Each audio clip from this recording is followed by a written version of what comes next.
নওগাঁর মহাদেবপুর উপজেলার রায়গা ইউনিয়নের কুন্দনা গ্রামে ৫ ভাই শখের বশে গড়ে তুলেছেন একটি নান্দনিক পার্ক। পর্যটকরা নিজেরাই এই পার্কের নাম দিয়েছে কুন্দনা শৌখিন পার্ক। অজপাড়া গায়ের মধ্যে গড়ে ওঠা এই শৌখিন পার্ক যে কারো মন কাড়বে। বাহারি রঙের ফুল ফল আর বিদেশি সব গাছ দিয়ে সাজিয়েছেন এই পার্ক। পার্কের মালিক ৫ ভাই মিলে এমন সিদ্ধান্ত নেওয়াকে সবাই সাধুবাদ জানিয়েছেন। আপাতত তারা এটা ছোট পরিসরে করলেও তাদের ইচ্ছা আছে এই পার্কটা আরও বড় করে ভ্রমণ পিপাসুদের জন্য বিনোদনের একটা জায়গা করে দেওয়া। আসসালামু আলাইকুম ভাই। ওয়ালাইকুম আসসালাম ভাইয়া। কেমন আছেন ভাই? আলহামদুলিল্লাহ ভালো আছি। আপনি কেমন আছেন? আলহামদুলিল্লাহ আমিও ভালো আছি।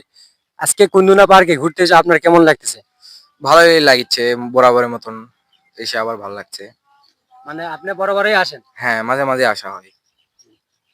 আচ্ছা, ধন্যবাদ ভাইজান। ধন্যবাদ ভাই। তাছাড়া এই ছোট পার্কটিতে বছরে ২ ঈদ আর পহেলা বৈশাখে অনেক লোক আসে। তখন মানুষের জায়গা ক্যাপাসিটির বাহিরে চলে যায়। আসসালামু আলাইকুম ভাইজান। ওয়ালাইকুম আসসালাম। কেমন আছেন ভাইজান? ভালো আছি। আপনি ভালো আছেন? আলহামদুলিল্লাহ ভালো আছি। তো আপনি এই যে কুন্দনা পার্কে ঘুরতে আসছেন, আপনার কেমন লাগতেছে?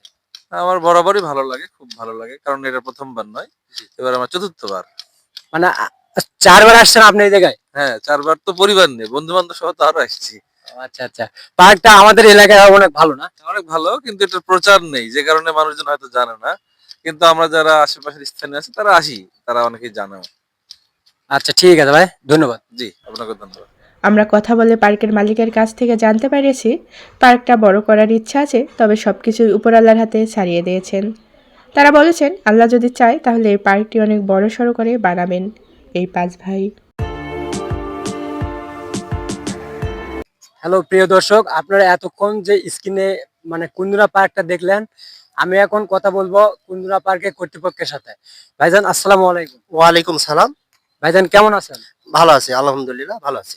যে ভাইজান, এই যে আপনি অজপাড়াগাঁয়ের ভিতরে যে আপনি একটা পার্ক নিজ উদ্যোগে তৈরি করতেছেন, এটার পেছনের গল্পটা আমরা শুনতে চাই।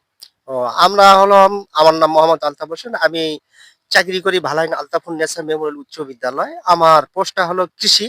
আমার ছোট ভাই চাকরি করে রাইগা হাই স্কুলে, তিনিও কৃষি। আর আমার মেন উদ্যোক্তা হলো আমার বড় ভাই মোহাম্মদ আনোয়ার ইসলাম। আমরা হলাম ৫ ভাই। মানে প্রথম ভাইয়ের নাম হলো আনোয়ার ইসলাম, আমার দ্বিতীয় ভাইয়ের নাম হলো ইউনুস আলী সর্দার, তৃতীয় ভাইয়ের নাম আতোয়ার রহমান, আর আমি হলাম চতুর্থ। আর আমার ছোট ভাই হলো ইউসুফ আলী। তো ভাই আপনারা কি ৫ ভাই মিলে এই পার্কটা তৈরি করতেছেন? হ্যাঁ, আমরা ৫ ভাই মিলেই পার্কটা তৈরি করতেছি। ইচ্ছা আছে, যখন আল্লাহ এখন ভাগ্যে কি আছে, তৈরি করতে পারবো কি পারবো না। যে আমরা এখন দেখতেছি পার্কটা অনেক মনে করেন ছোট পরিসরে মানে বানাইতেছেন, এটা কি আরো অনেক বড় করার ইচ্ছা আছে? হ্যাঁ, আমাদের ইচ্ছা আছে বড় পরিসরে করা ইচ্ছা আছে, যে এই জন্য আমরা তো পুকুরে আমরা মাটিও কাটছি। যে আল্লাহ ভাগ্য রাখলে হবে, না রাখলে হবে না। জি, ভাগ্য বলতে কি, এটা একটা মনে দীর্ঘ আশা নিতে হবে যে আমরা পার্কটা অনেক বড় করব, রায়গা ইউনিয়নের মধ্যে একটা সেরা পার্ক হবে। ঠিক আছে? হ্যাঁ, আমাদের ইচ্ছা আছে তো বড় করার জন্য। আমাদের ইচ্ছা আছে যদি করা হয়, আমাদের নওগাঁ জেলার মধ্যে একটি বড় পার্ক তৈরি করবো। কারণ আমরা পার্কের সমস্ত কাজ আমরা নিজেরাই জানি। আমাদের কোনো কিছু হায়ার করতে হবে না। আমাদের ইঞ্জিনিয়ারিং প্ল্যান যে কোনো কিছু করতে হলে আমরা সবকিছু আমরা জানি। আমাদের এখানে যে ভিডিও ফুটেজ আমরা দেখছেন, আর আমাদের বাড়িতেও অনেক গাছ সংরক্ষিত করা আছে। এগুলো পরে আনা আমরা চেক করব।